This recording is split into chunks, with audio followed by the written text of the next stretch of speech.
Hey guys, welcome back to Drinks with Danny and Joe. I'm Danny. And I'm Joe. And today's drink, we actually have a melon ball. Melon ball, yes. Melon ball, yes. It's from that Mr. Boston official bartender's guide. From the 80s? Yeah. It's no eggs in this one. No. It's like on the same page as the toasted almond. And when I saw it, I was like, we have everything for that. And it sounds really good. Oh, so super convenient. Yeah. Because it was already open to that page. Pretty much. It's 1 ounce of melon liqueur, 1 ounce of vodka, and 2 ounces of pineapple juice. And did we use the We didn't use cheap melon liqueur? We did, yeah.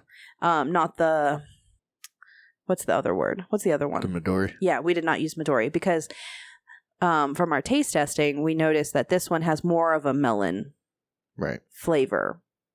So I just went ahead and just used the melon one, like just the Mr. Stacks.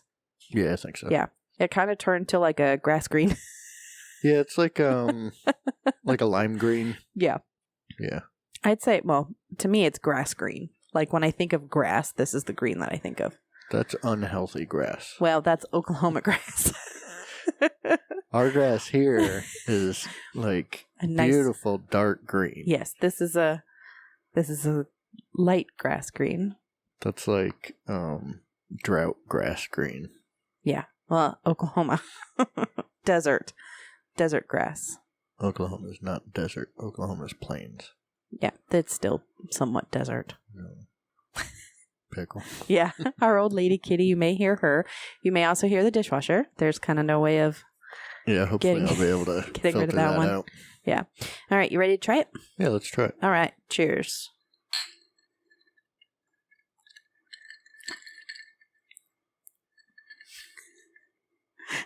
When there's a pause, you know it's kind of like, it's okay. Yeah. I think I'd like it more if the vodka was not in it. Yeah, well then it would just be a pineapple juice with a slight melon. Yeah. It's okay. The ice keeps getting in my way. Yeah. I don't know about this one. It's not my favorite. No. It's not bad. No, it's not bad, but it's not a favorite. Oh, I think maybe the vodka is floating on top a little bit. Oh, maybe. I didn't stir them or anything. I just poured. I just got like a lot of melon on the... Well, the pineapple juice is what went last. So I did melon, vodka, pineapple juice. But I didn't stir it. Pineapple juice should be a heavier liquid. Yeah, so it probably just sank right to the bottom. Oh, maybe I should have stirred it. Because when I like clanked it around a little bit like this, they're gonna love this. Yeah, it's gonna be really high quality audio. We're calling that Foley though, that we put in our own sound effect. Mm. Once I stirred it was better. Yeah. Yeah, that tastes more like I can't place the exact taste, but it's something that I've had at a Little League park. You know what it kind of reminds me of, though? Our Over the Rainbow. Well, it's similar ingredients. Yeah. There's a fruit fly that just keeps hovering around my drink. Yeah, I see it. Yeah. He went over it's that that way. time of year. Yeah, fruit flies all over. I hate them so much. I think they get in the dirt in the plants. Yeah. So it's all your fault. Yeah, probably. Okay, so I did, just out of curiosity, look up the... Woo! He got it. I got him. That's going to be good audio. It's going to be... I'm leaving it, though. Considering you even hit the mic. Yeah. That's going to be really good. I was like in the middle of talking. I know you did it. And I'm like, God damn it. Yep. So just for shits and giggles, I did look up the origin of the melon ball. I mean, why not? The melon ball cocktail likely originated in the 1970s or 80s, with some evidence suggesting it was popular in the 80s. One theory about its origin connects it to the Midori melon liqueur, which was served at the famous Studio 54 nightclub during that time, possibly sparking the idea for the cocktail. Another story related to a Grey Goose vodka sponsor suggests the cocktail was inspired by honeydew melons at a farmer's market, which was thought to resemble tennis balls, leading to the honey deuce cocktail. It does kind of look like a tennis ball color. It's kind of similar color, yeah. The pineapple juice is doing that thing to my tongue already, though. Yeah. Yeah, because it's a lot of pineapple juice. Yeah. So, yeah. The basic recipe for a melon ball typically involves combining vodka, Midori melon liqueur, and orange juice. There are also variations such as using pineapple juice instead of orange juice, or even creating a Mexican melon ball with tequila and orange. Oh, I bet that'd be good. That would be good. I mean, it's basically a tequila sunrise with melon. Yeah. And no grenadine. That'd be good. Yeah. But I don't think you really taste the grenadine in a tequila sunrise anyway. I think it's more just for color. Yeah. Did you know that grenadine is not cherry flavor? It's pomegranate?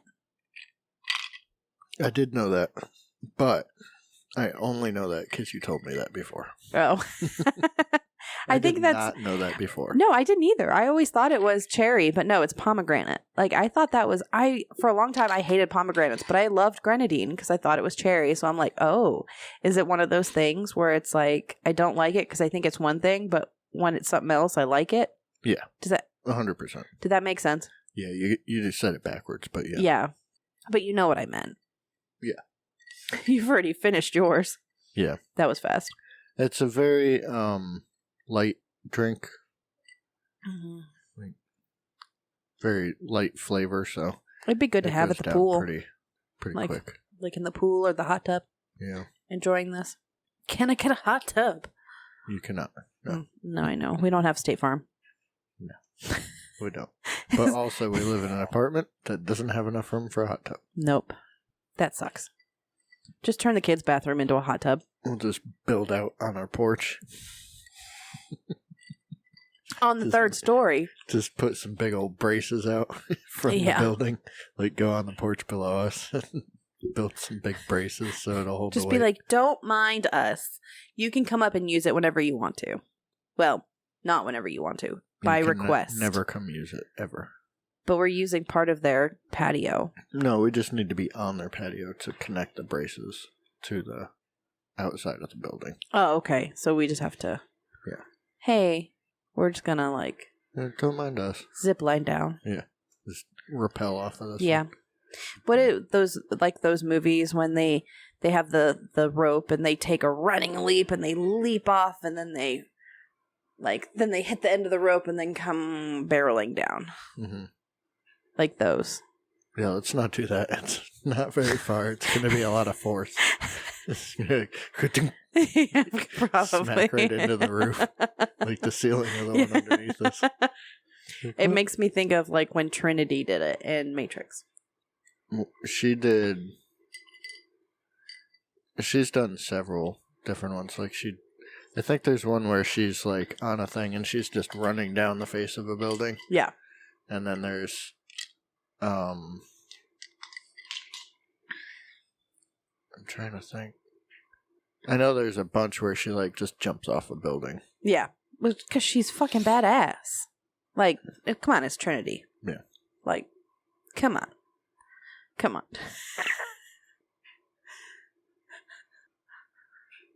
I'm just looking at the GIF. Sorry, text with my friends. So today, we've talked about my sourdough starter. But today, I actually made sourdough bread. Mm-hmm. And it tastes good. Yeah. It does taste good. It's a little crustier than what Joe would like. So the next time I try it, I'm going to try to make one that's not super crusty. Yeah. Which I don't know is possible with sourdough. I don't know, but I can at least try. They make like sourdough like sandwich bread that's got like sandwich bread crust. Yeah. But I don't know how much actual sourdough is in that because it's like Sara Lee or something. Yeah. But I baked it in our Dutch oven for like 20 minutes, and then I took the lid off and baked it for another 20 minutes. Yeah. So the next time I try to make sourdough, I'm going to just bake it with the lid off. Yeah. Probably for the full 40. Yeah. You may have to do like a lower. I may do like 400 instead of 450 because with it being straight to the heat, I may just do that. Yeah. But they turned out really good. I did, however, already post pictures. Did you? I did.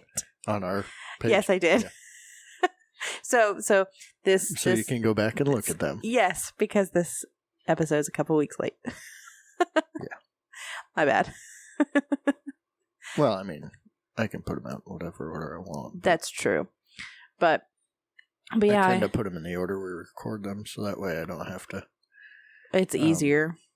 Because I put the episode number in the file name. Yeah. So then if I swap them, then there's either two with the same episode number or one that's kind of out of order. I have to rename them. Yeah. So they're right. No, it's cool. But I did make the sourdough. And when we went to go get Alona, we took food with us.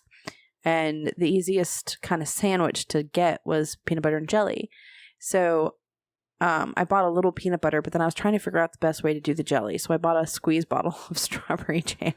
Mm-hmm. Strawberry jam spread. Yeah. And Joe, this morning when I was starting to prep for it, he goes, "We need good jam." And I'm like, "What do you mean?" He goes, "We just have the spreadable kind." No, the squeezable kind. Squeezable kind. I'm sorry, squeezable. All jam should be spreadable. Yes, if it's not, yes. I said it wrong. Something wrong with it. The squeezable kind. So I had to go run to the store anyway for parchment paper. That was the main reason. Flour and parchment paper. And of course I come home with other things. But I got some good jam. I got some wild blueberry preserves and then a 4-berry preserves. Yeah. So, but they're delicious on the bread. Yeah, but you think I'm bougie because I don't want to put squeezed jam on sourdough. Yes, a little bit. But, I mean, it's sourdough bread. You have to respect the work that went into the bread with what you put on the bread. That's true. I did put a lot of work in the bread. I did kind of think about making my own butter, too. just so we could have bougie butter along with our bougie bread, along with our bougie jam.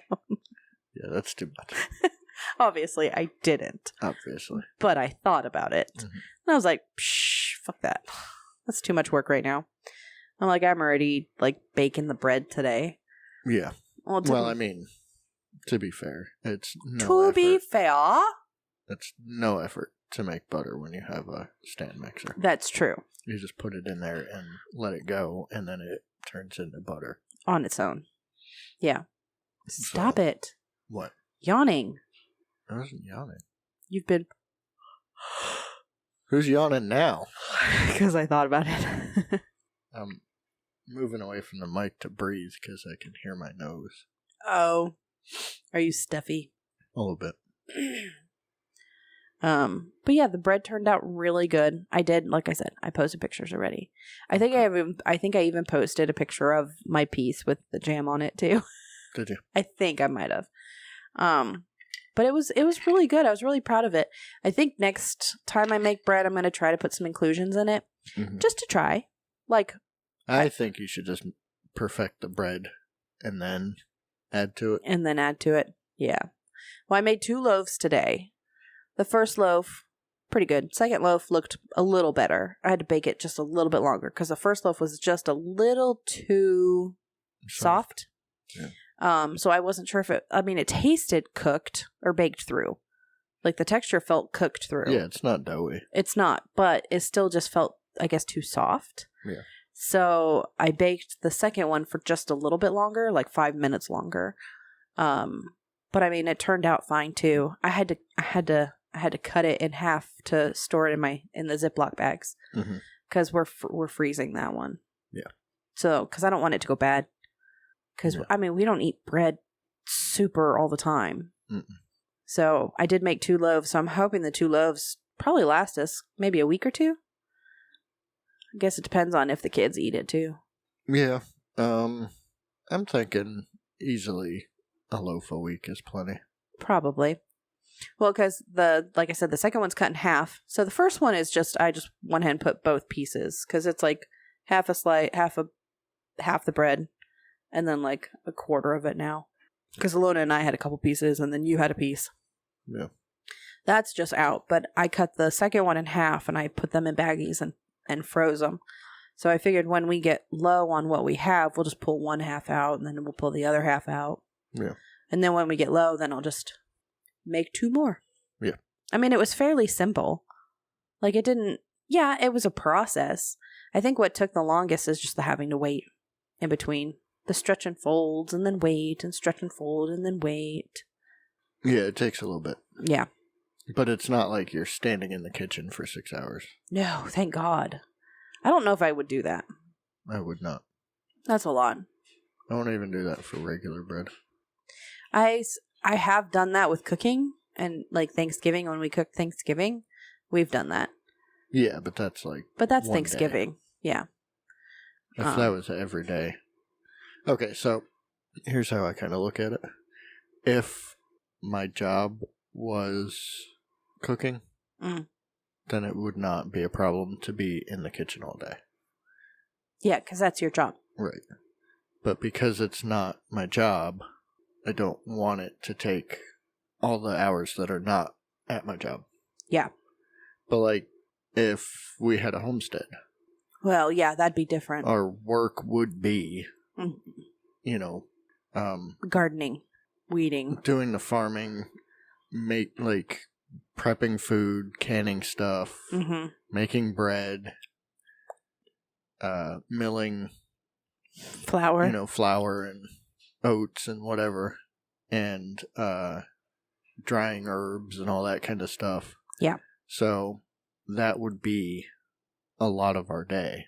Yeah. Would be doing that kind of stuff. And I would be fine with that. Or at least I think I would be fine with that.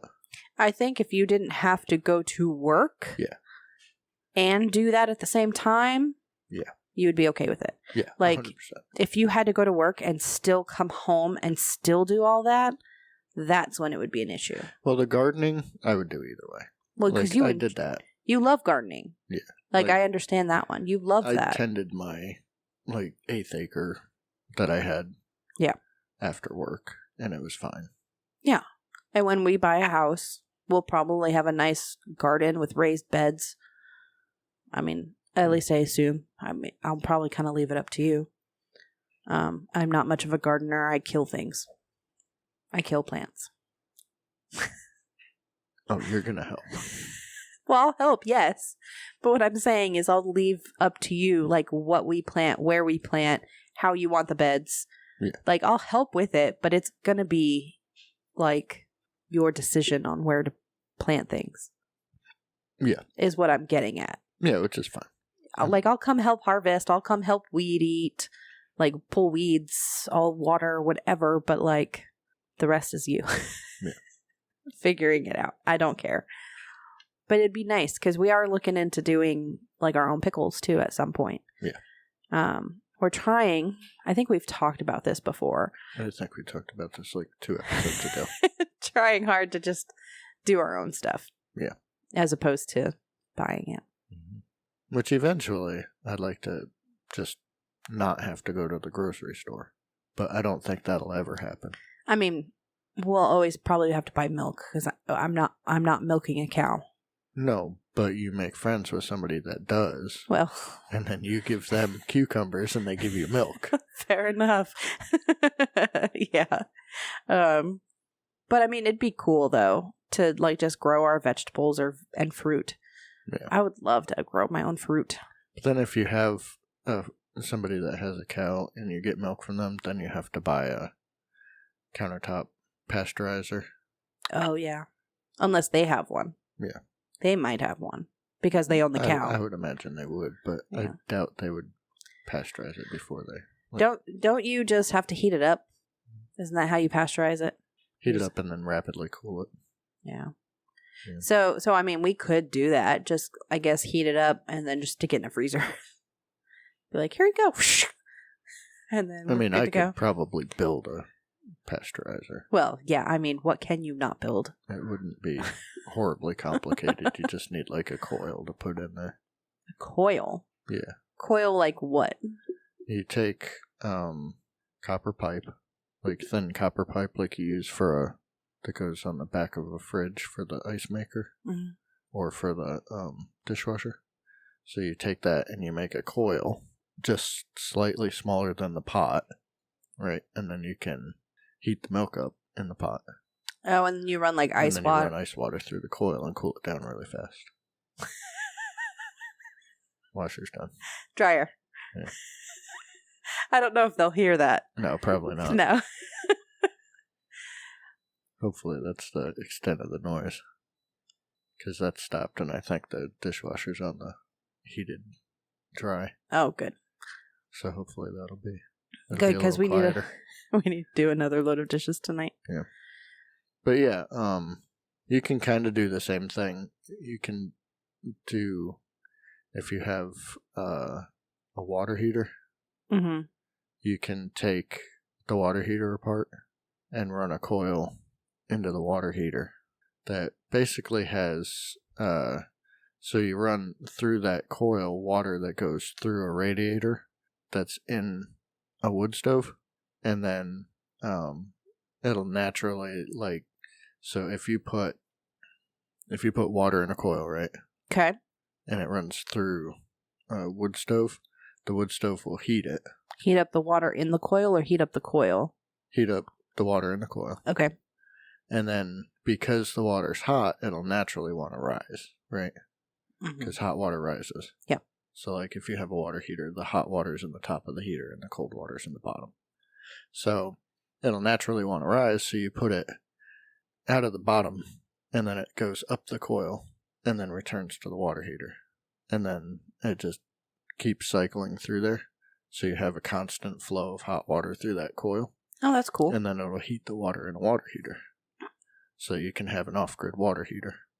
That's cool. Huh. I mean, maybe eventually we'll have something like that, too. Maybe. They also make a wood-fired boiler that you can use for heat for your house. Wood-fired boiler? Yeah. It does your hot water and your heat. That's cool. Yeah. And it's, like, outside, so you don't have, like, smoke and stuff going into your house. Well, yeah, having smoke in your house is not good. Well, because, like, you can do it through a wood stove in your house, but then you have, like, pipes and stuff going through your wood stove, and there's spots for smoke and stuff to leak out of the wood stove. But they also make a coil you can put in the stack of the, like, in the chimney pipe going out of the wood stove, because a lot of heat goes out of the chimney pipe. So they make a coil that you can put in there that you are able to reclaim some of that heat before it goes out the... In the stove? Not in the stove. In the stove pipe going out of the stove. Like one of those... what kind of stove? A wood stove. Like one that goes like in the center of a room kind of thing? Oh. So the majority of the heat in a wood stove goes right out the chimney. Because it goes out with the smoke. But you can get stuff to go in that reclaims some of that heat. How does it, like, okay, when you say reclaims the heat, does that mean it, like, distributes it elsewhere? Yeah, you're just heating up water. Oh, okay. So then you can run that water through, like, baseboards in your house and use it for heat. You know what, I never even thought about something like that. That's actually pretty cool. Yeah. But that's a good way to be off-grid. Right? Because then you're not using electricity. You're using just fire and water, like the elements. Yeah, theoretically. Okay. Well, because with a you don't have to plug that in. What? The wood stove that you're talking about. No. That does not need to be plugged in. That literally is just like wood and fire. Okay. Yeah, you can run that with absolutely no power. Yeah, see, that's cool. And get hot water. Or, like, heat the rest of your house. Because, like, if you have a wood stove, it's going to heat the one room the wood stove is in. That's it. Right. Like, the rest of the house is just going to be cold. So, if you can run your water that runs through your baseboards through your wood stove, then you get heat in all the rooms. Because you just run your baseboards all the way around the... And it's copper piping. Yeah.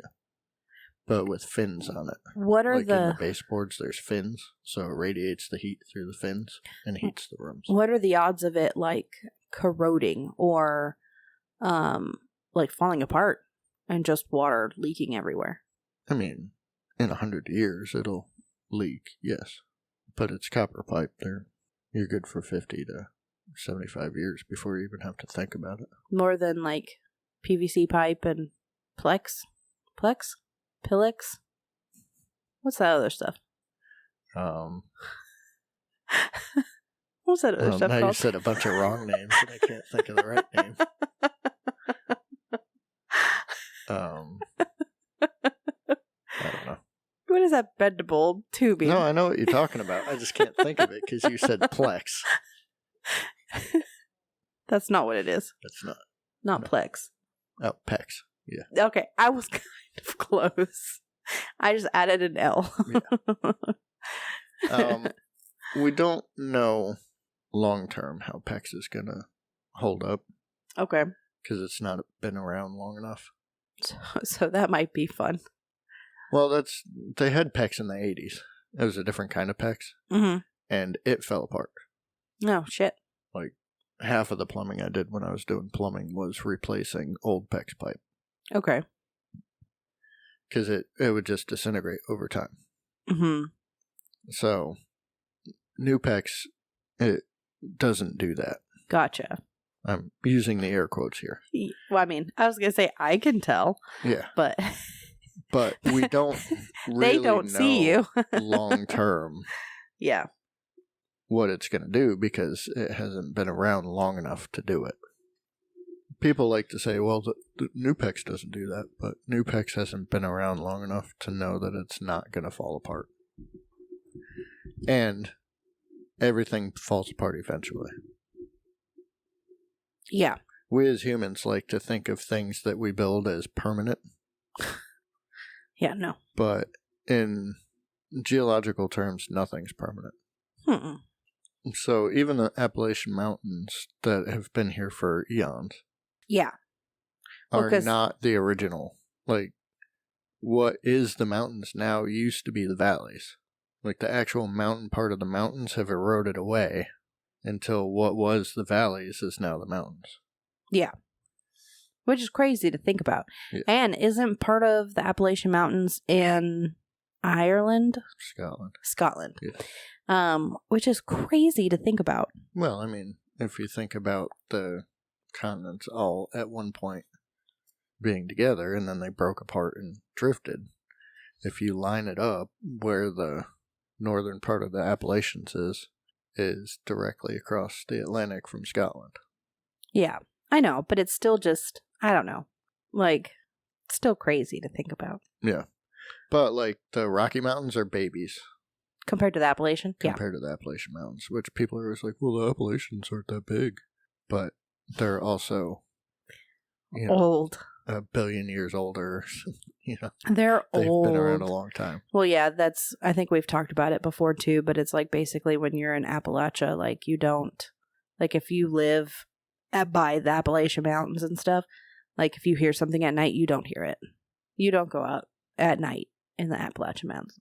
I keep saying it different ways. In the Appalachian Mountains at night. I've never heard that.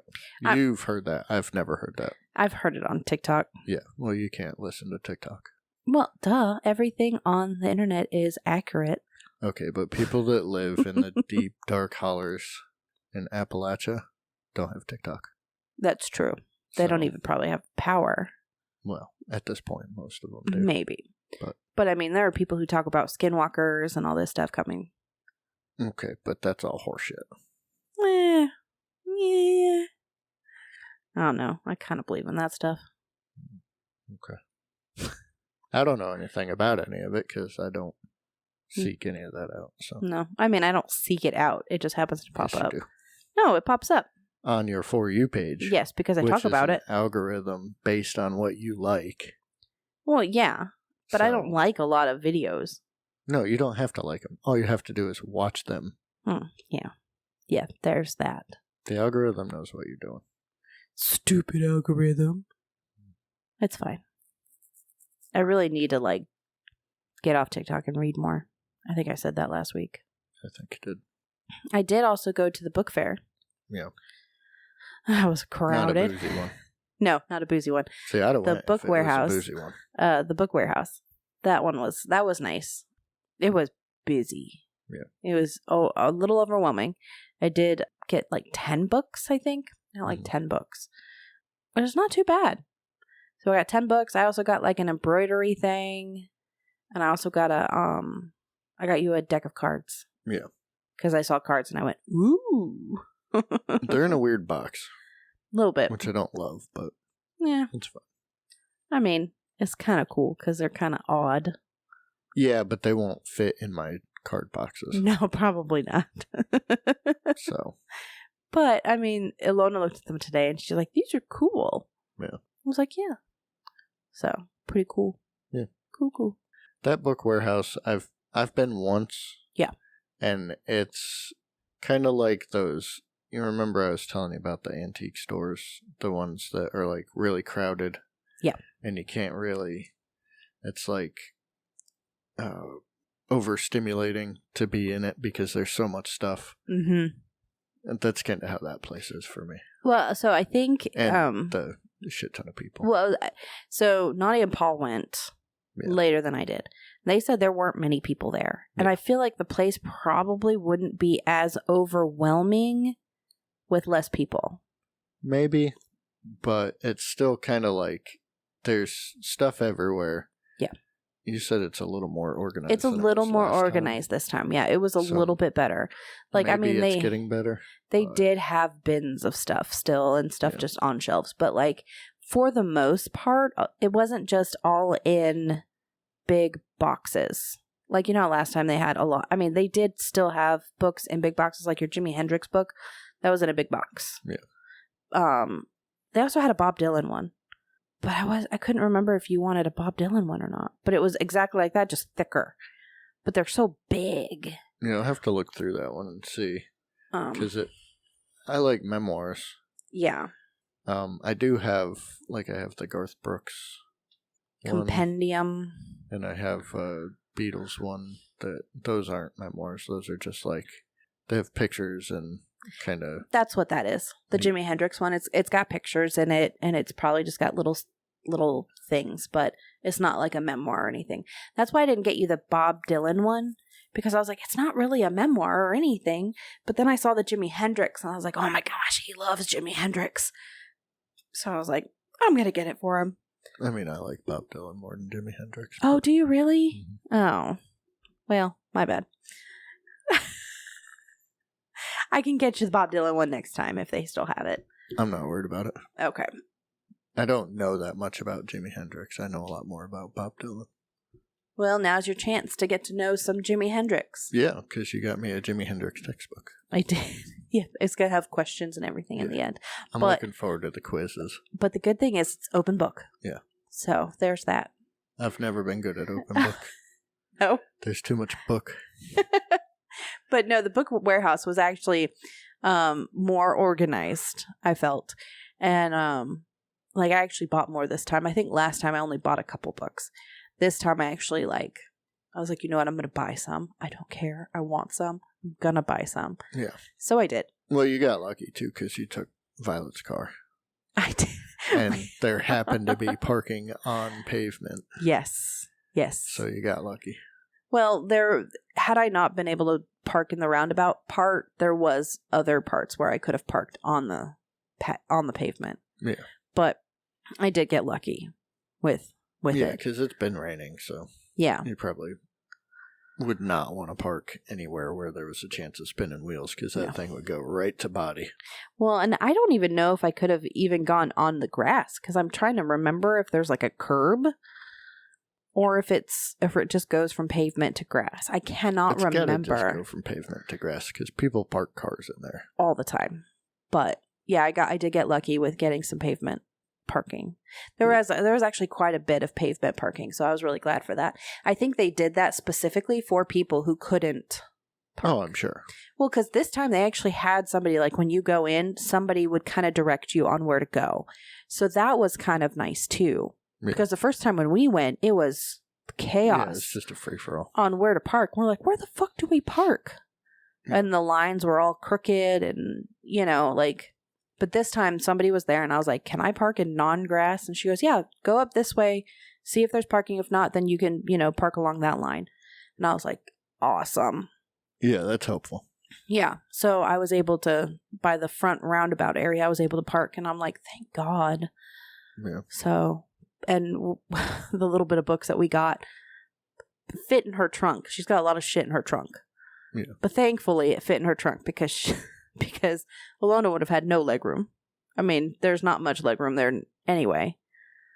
I mean, you just have to straddle the bag. Yeah. It was nice, though, to drive manual again. Yeah. At first, like, you could really feel my shifting. Mm-hmm. It's been a while since I've done it.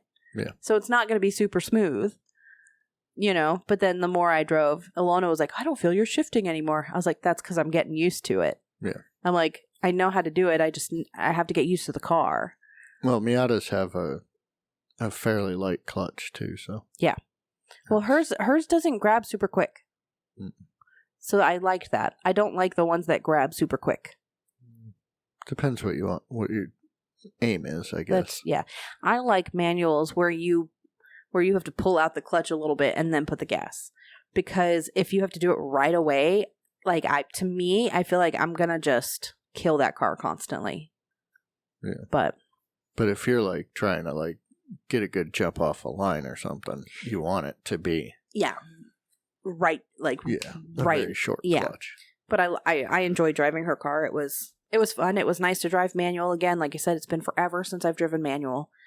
It just made me remember how much I liked it. And it made Alona go, I want one of these cars. Yeah.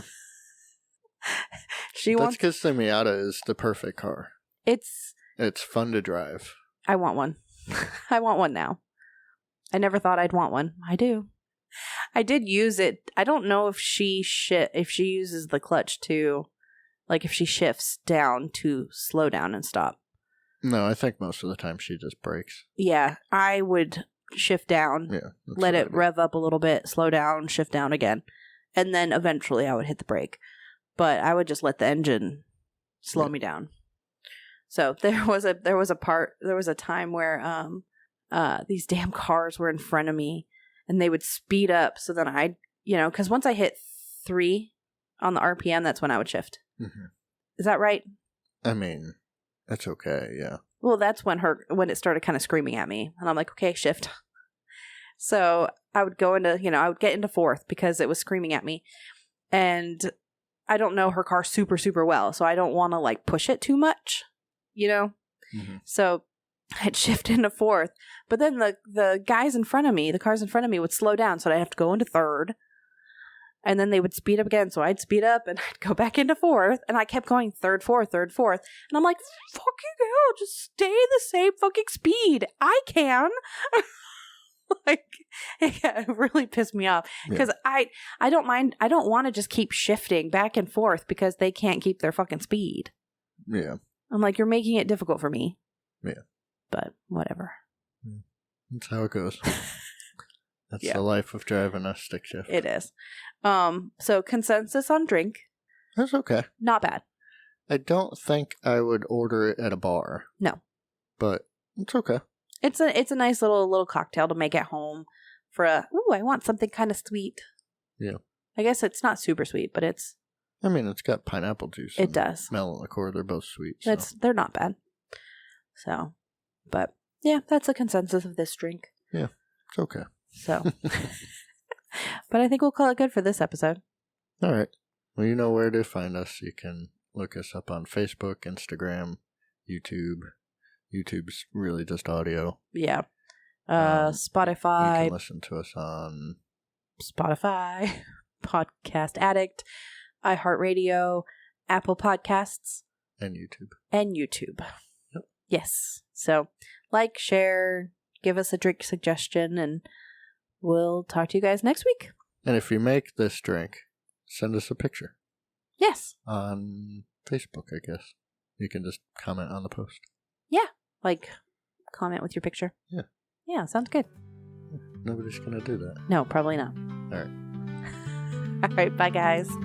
Okay, bye.